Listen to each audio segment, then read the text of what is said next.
जब मनुष्य का जीवन चारों ओर खतरों से घिर जाता है, तब उससे बाहर निकलने के लिए वो हाथ पैर मारना शुरू कर देता है, और इस संघर्ष से उसकी बुद्धि तेज हो जाती है, उसमें एक प्राकृतिक नैसर्गिक शक्ति आ जाती है।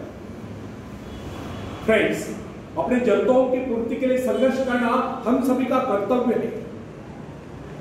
संघर्षों से तो हमें सफलता मिलती है। जिनमें संघर्ष करने की इच्छा ही न हो, वो तो असभ्य और जंगली कहलाए। आवश्यकता तथा आवश्यक पदार्थों की दुर्लभता ही सदा से मानव जाति के विकास का कारण रही है। हर सभ्यता और संस्कृति का आधार श्रम और संघर्ष है। जो अपने लक्ष्य पाने में खो गए वही कुछ नहीं सका। कई वैज्ञानिक अपने साधना में लीन होकर अपने लक्ष्य को पाने के संघर्ष में जूझते रहे।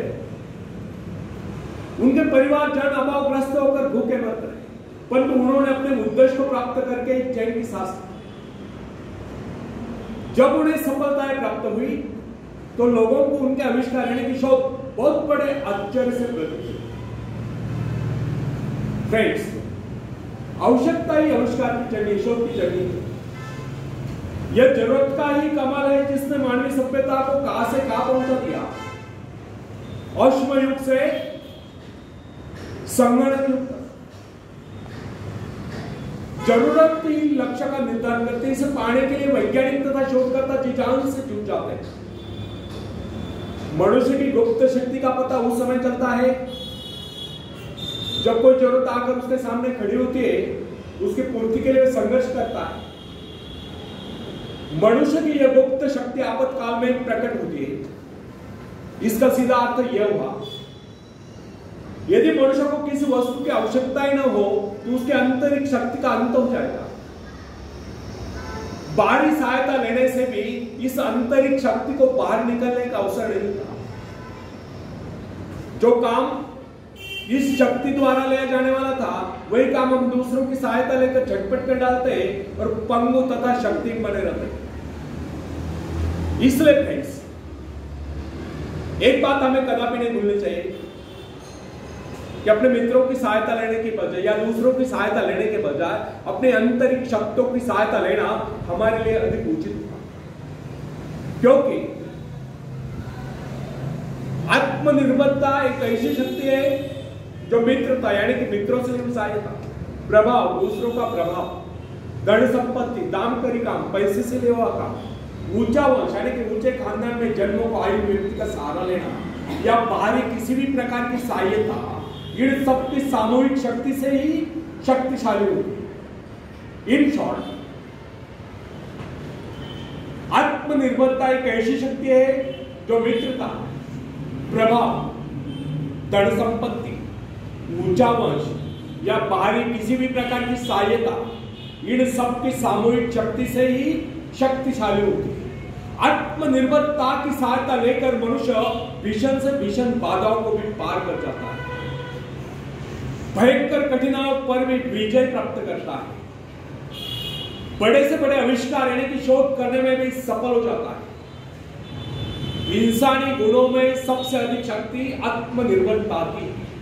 जो इंसान अपने सहारे जीता है, जो अपने बल पर चलता है, जो अपने लक्ष्य पर चट्टान की भांति डटा हुआ है, जो बाधाओं को सामने देखकर जरा भी विचलित नहीं हुआ, जिसे अपनी कार्य कुशलता और कर्म शक्ति पर विश्वास है, वही सफल होता है।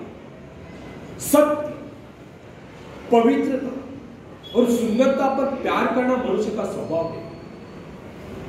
जो व्यक्ति मौलिक विचारों के बल पर जीता है, जिसके कुछ सिद्धांत है जिन पर वह आरूढ़ रहता है, जो अपने वसूलों पर दृढ़ता से कायम है, लोग उसे आश्चर्य से देखते हैं, उसके अनुयायी यानी कि शिष्य बनने का प्रयत्न करते हैं, क्योंकि लोगों के दृष्टि में वो महान है। फ्रेंड्स, यदि आप भी महान बनना चाहते हो तो अपनी शक्तियों को पहचानो।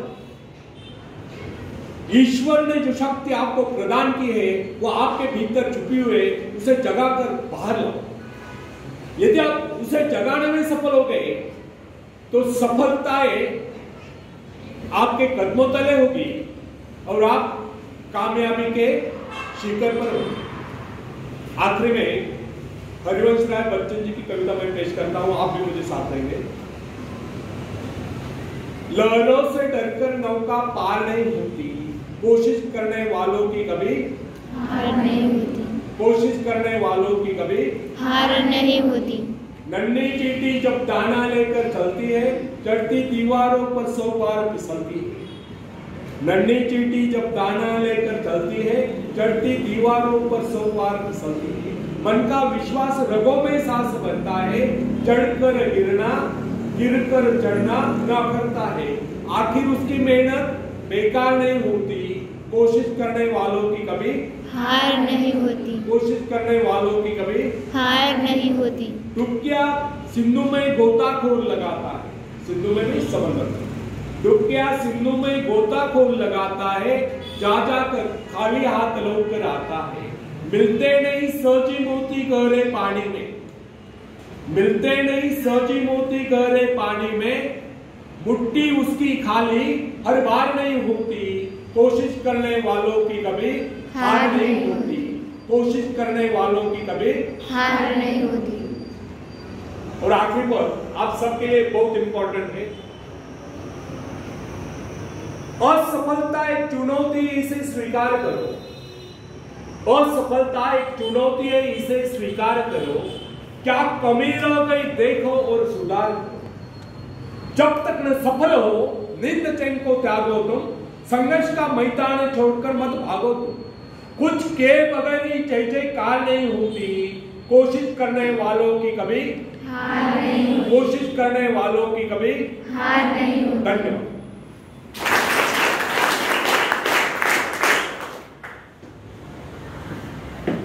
ठीक है, मराठी संवाद साहब तुम्ही आता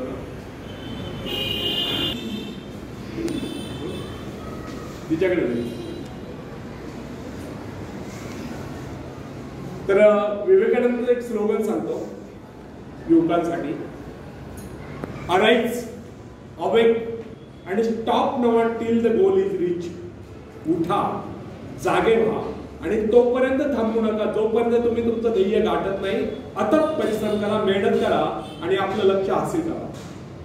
विवेकानंदांनी हे पण सांगितलं की ही विश्व एक व्यायामशाळा आहे आणि आपण सर्व इथे व्यायाम करण्यासाठी आलो. त्यांचं सांगण्याचा उद्देश हा नाही की आपण सर्वांना मल्ल व्हायचं. त्यांच्या सांगण्याचा व्यापक अर्थ असा आहे, आपल्याला शारीरिक, मानसिक आणि बौद्धिकदृष्ट्या सक्षम व्हायचं. मग शारीरिकदृष्ट्या सक्षम होण्यासाठी जिमलाच गेलं पाहिजे किंवा व्यायामशाळेतच गेलं पाहिजे असे नाही. तर सकाळी उठल्यापासून रात्री झोपेपर्यंत ज्या ज्या शारीरिक श्रम करण्याची संधी आहे त्या संधीचं सोडून लावलं म्हणजे अंग झोपून काम केलं पाहिजे. कुठलंही काम करा तुम्ही, शारीरिक श्रम हे अंग झोपून केले पाहिजे. श्रम केल्याने माणूस अशक्त होत नाही, श्रम केल्याने माणूस सशक्त होतो. ही गोष्ट लक्षात ठेवा.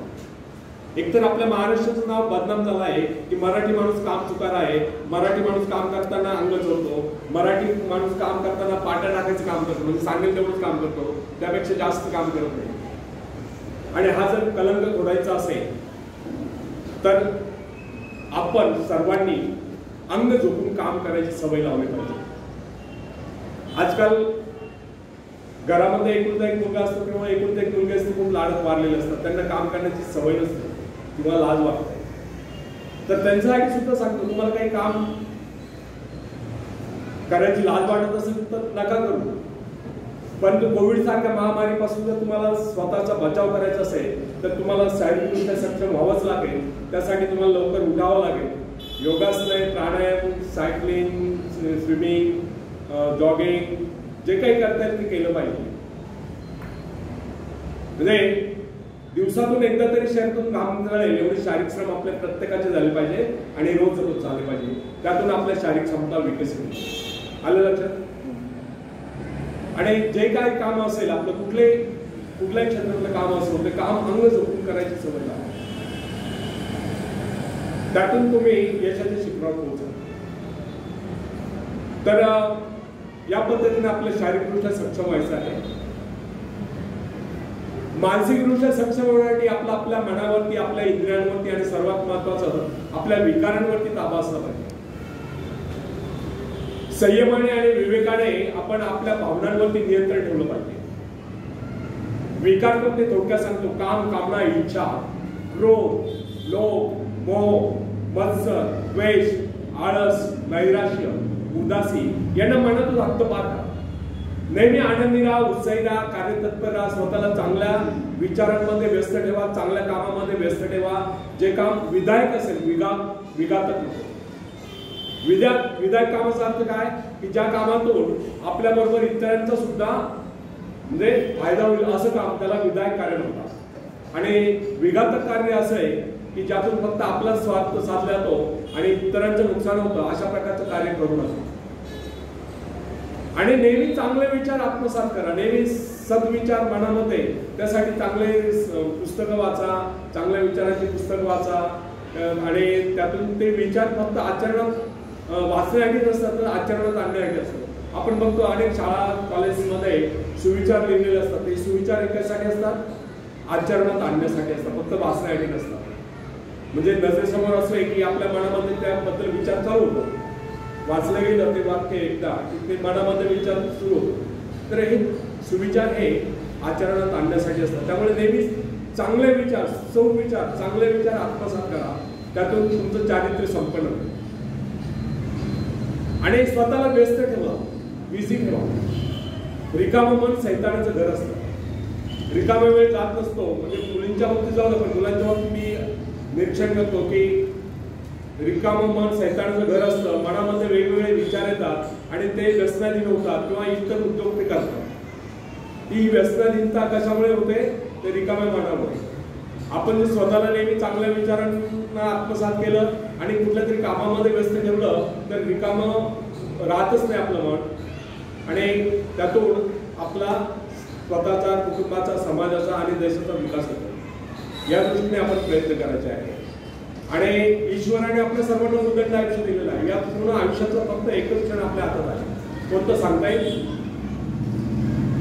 प्रत्येकाला आयुष्य दिलेलं आहे, उदंड आयुष्य दिलेलं आहे. या आयुष्याचा फक्त एकच क्षण आपल्या हातात आहे. कोणतं सांगता येईल? बरेच क्षण वाया घालतात. नाही आठवत? आठवण्यासाठी आलो किती क्षण वाया घालवणार? गेला तो भूतकाळ इतिहास जमा झाला. आता सांगा वर्तमानात नाही.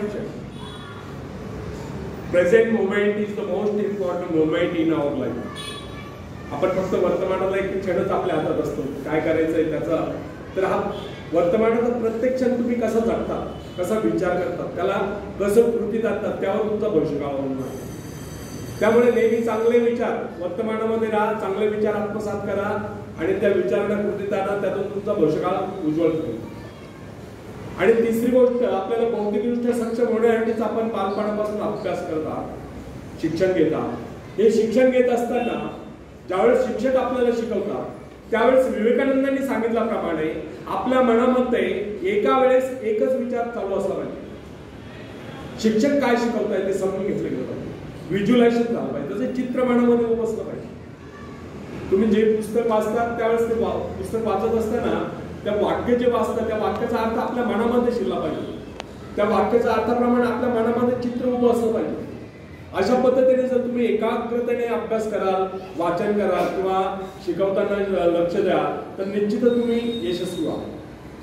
परंतु ज्या विद्यार्थ्यांनी ज्यावेळेस शिक्षक शिकवतात त्यावेळेस त्यांच्या मनामध्ये वेगळाच विचार चालू असेल की आता आज स्वयंपाक काय केला असेल, दुपारी जेवणाचं लंच काय असेल, असा जर विचार तुमच्या मनामध्ये येत असेल तर तुम्ही सक्सेस होऊ शकत नाही. वर्गामध्ये ज्यावेळेस शिक्षक शिकवतात त्यावेळेस एकाग्रतेने टोटली आपलं लक्ष हे एकाग्रतेने ते समजून घेण्याकडे असलं पाहिजे.